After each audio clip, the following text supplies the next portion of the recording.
बहिन बोलो भाई ओरिजिनल हो कि ना बोलो ए भैया हमरा के तनी इंद्र लोक के रास्ता बता दो भैया। जा हम आशीर्वाद दे दे तनी बहिन पार हो जाई कि कहवा में अरे बाड़ा भैया ऐसे नहीं हम बताई अरे कहाँ में बाड़ो भैया कुहुक के ए भैया ए भैया छिया के हो राजा कहवा में बड़ो भैया पोछिया के हो राजा ए भैया ए भैया हमारा विपत्तिया न भैया पहले हम ये गावत रही अहो खाना हो सो ए हमारा भी पतिया में भरिया हो खाना हो सो भैया। अरे चिलरी बोल ढिलरी रे रे कह ना खाए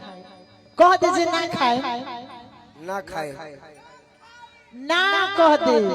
दे कि ना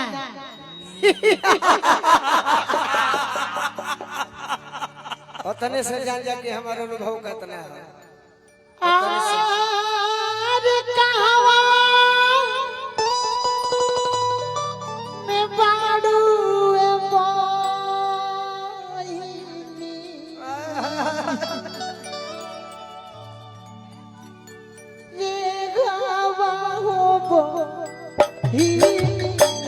ओरिजिनल कलाकार बेचे चाहे करे ही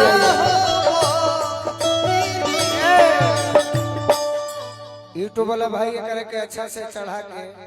हमारे के धन्यवाद दी हलो हम कहत ना खाए कि हमें ये बात के उजागर कोई नहीं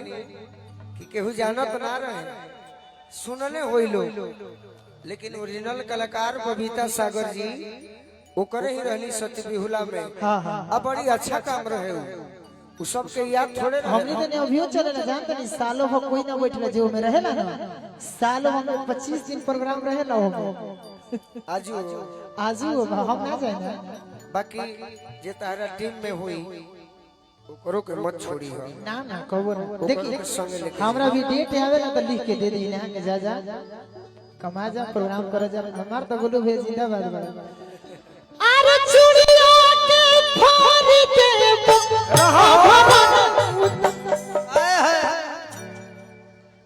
लयदार के सोझा मत रहो ओकर विभाग है अरे चूड़िया के फोड़ी देबो अभरन उतार चूड़िया के फोड़ी देबो अभरन उतारी देबो चूड़िया के फोड़ी देबो अभरन ऊपर उतारी देबो या के फोड़ी देबो अभरन उतारी देबो चूड़िया चूड़िया चूड़िया चूड़िया के फोड़ देबो अभरन उतारी जतने आदमी बानी हमारे के तो सभे माने लेकिन ये कलाकार खातिर ताली बाजे के चाहिए जय हो हम जीवन में यही नु सीखल बानी बाकी तो शिकायत तू लोग को रौले बड़ो बाकी बबीता जनी हन सरस्वती जनी हन प्रभु जनी हन कि हम कलाकार जे करे के मनले बानी ओकर कतना के मनले बानी अब भाई तो हमर दुलरुआ होई अरे चूड़िया चूड़िया चूड़िया चूड़िया के फोड़ी देबो अरे ओ भरन उतारी देबो चूड़िया के फोड़ी देबो अभरन उतारी देबो चूड़िया के फोड़ देबो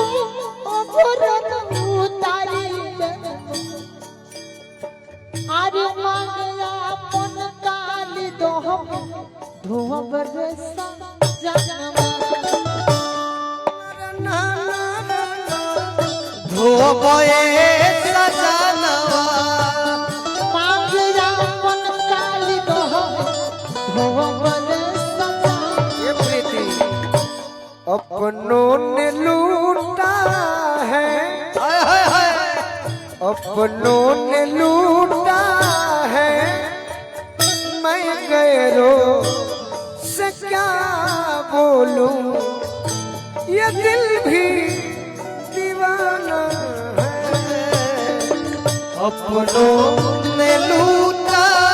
है, मैं गैरों से क्या बोलूं, ये दिल भी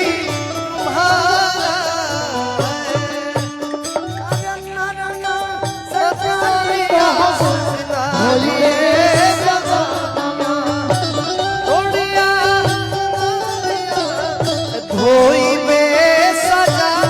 और आज ठंडा के दिन में कौ बजता बजता 1:10। आज ठंडा के डेट में बहुत बड़ा कलाकार आ जाए हम 12 नहीं बजा सको ठंडा के दिन में एकदम सही। लेकिन 1 बजता आज ऐसा बुझाता कि बेच चाचा खातिर 4 बज जाए तो कोनो बात नहीं है। कि राजा जी के बेटी कोई दिया खेती ऐसे मत कहो हमरा दुल्हे राजा के बाबूजी नु अजीत भैया उमाकांत चाचा हम नहीं कहे। अरे राजा जी के बेटी रहनी कोई नहीं दियोर में खेती, राजा जी के बेटी रहनी कोई नहीं दियर में खेती। मैं एक आम जानता हूँ खेसारी पवन सिंह स्टार्टअप बहुत है और लोग भी बहुत पागल हैं, लेकिन ध्यान देने वाला अगर कोई है कलाकार के अंदर वाह इसका जान ले सकते दे सकते ऐसा मिलना बहुत मुश्किल है। ये गोलू राजा के अंदर है और रहेगा।